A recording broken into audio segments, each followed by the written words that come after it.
है तो निश्चित रूप से यह मान लिया जाएगा कि उनके जन्मदिन का गिफ्ट हम लोगों ने दे दिया।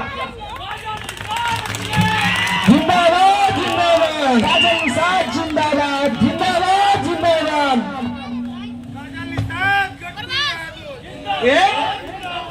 एक तारीख को बटन दबाएंगे, किस एवज में दबाएंगे? किसी की दीदी लगती है, किसी की भाभी लगती है, किसी की बहन लगती है, लेकिन है तो हमारे बीच की, बाहर से तो नहीं है। लेकिन ये मिथ्या तोड़ना होगा। समाजवादी पार्टी जब आई, हम लोगों के राष्ट्रीय अध्यक्ष माननीय श्री अखिलेश यादव जब मुख्यमंत्री हुए, आप लोगों को यह मालूम होना चाहिए उससे पहले बहन मायावती जी चुनाव जीत करके मुख्यमंत्री हुई थी और कुल मोहम्मद की सरकार बनी थी। क्या वो 108 और 100 नंबर को चला नहीं सकती थी? क्या चला सकती थी? लेकिन कोई मनुष्य का जब तक एक मनुष्य का विकास नहीं होता है तब सड़कों को विकास और स्ट्रीट लाइटों को विकास नहीं कहते। विकास रियल में वो कहते हैं जहां रोजी रोजगार, जहां व्यक्तियों का विकास होता है उसे विकास कहते हैं। ना कि सड़क बनवा देने से, ना कि लाइट लगवा देने से, ना कि नाली बनवा देने से विकास नहीं होता।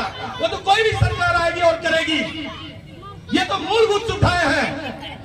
लेकिन रियल बात तो ये है, अगर एक एक व्यक्ति को अगर कहीं ना कहीं रोजगार और नौकरी में अगर समायोजित कर दिया जाता है, उसे विकास कहते हैं। क्या एम्बुलेंस अगर चली थी, क्या उसमें ड्राइवर नहीं लगा? एक ड्राइवर की नौकरी लगी कि नहीं लगी? अगर 100 नंबर चलाया गया तो पुलिस विभाग का एक व्यक्ति जो ड्राइवर उस पर नियुक्त हुआ कि नहीं हुआ? नौकरियां बढ़ी, रोजगार बढ़े, उससे समस्याओं का निदान हुआ।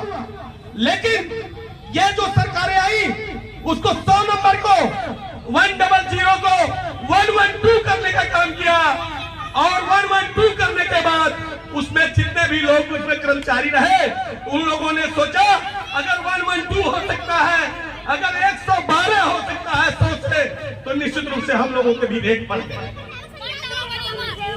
उन लोगों के भी रेट बढ़ गए। तब मैं कहना चाहता हूं, इस बात पे कहना चाहता हूं कि वक्त बहुत कम है, वक्त बहुत कम है। आप सभी लोगों से एक गुजारिश, एक निवेदन है कि यहाँ की शानदार और जानदार प्रत्याशी श्रीमती काजल निषाद जी हैं, जो 14 वर्षों से पॉलिटिक्स में आई हैं और संघर्ष कर रही हैं। आपकी बहन है, आपकी बेटी है, हम सबकी कदम से कदम मिलाकर के चलने वाली एक संघर्षशील महिला है। उसके सम्मान में हम लोगों को अब की बार 400 पछाड़, तो अब की बार 400 को पछाड़ना है। और रह गई बातें, जब घर से एक मैं आप लोगों को मंचस्थ जितने पदाधिकारी हैं, हमारे यहाँ 3 बूथ चलता है। जौल इस्लाम साहब, मैं आपको आश्वस्त करना चाहता हूँ, हमारे महेसरा का 3 बूथ चलता है प्राइमरी पाठशाला में। और आप लास्ट में देखे होंगे कभी पार्षद के चुनाव में, अभी अभिषेक पासवान और डिग्री पहलवान इसी बूथ से विजयी घोषित हुए थे। जो हमारा ये बैनमुआ पकड़े हुए जो बूथ आता है, जो वार्ड नंबर 13 में चला गया था, तो 3 बूथ हमारा चलता है महेसरा से। आप लोगों को मैं आश्वस्त करना चाहता हूं, ये निश्चित रूप से जान लीजिए, हमारे निषाद भाई हो, चाहे वो विश्वकर्मा भाई हो, चाहे वो गुप्ता भाई हो, चाहे वो बनिया भाई हो, चाहे वो हमारे दलित भाई हो, सब लोगों ने मन बना लिया है कि अब की बात काजल निषाद, ये मन बना लिया है। आप लोग बूथ पे काउंटिंग कर लीजिएगा, बूथ तक जो वोट पड़ेगा।